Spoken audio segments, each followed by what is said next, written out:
ঘটনাটা আমি দোকানে আসার পরে আমার গেটটা দেখলাম যে বাউন্ডারি গেট লাগাইনি আছে, গেটটা তালা ছিল। তালার পরে আমি গেটটা খুলে আমি দোকানে গেলাম। দোকানে গিয়ে দেখি আমার দরজার করা আপনাকে লিভার দিয়ে ভাঙ্গা লিভার রেখে দিছে।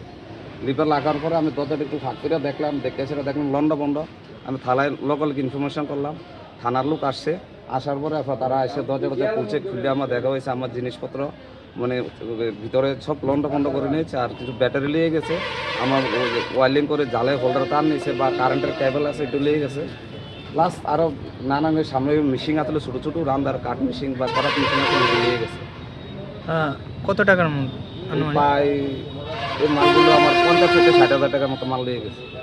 আর আমার দোকান দিয়ে নিচে না, এটা নিচে আমার পাশে একটা ওয়াল আছে, ওই সাইডে দেওয়া জিনিসটা চুরি করে দেওয়া হয়েছে আমার, যেটা সন্দেহমূলক।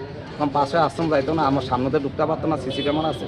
কারণ আমার সাইডে দেওয়া আমার দোকান ঢুকার ডাইন পাশে দিয়ে রাস্তা আছে, কিন্তু ওয়াল উপর দিয়ে ঢুকে গেছে।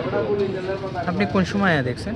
আমি 9টার দিকে দোকান গেট খোলার পরে দেখছি আর কি, দোকানের দরজা ভিতরে বাংলাদেশের লোক আমি সমস্যা বানাইছি আর কি। আপনার নাম কি?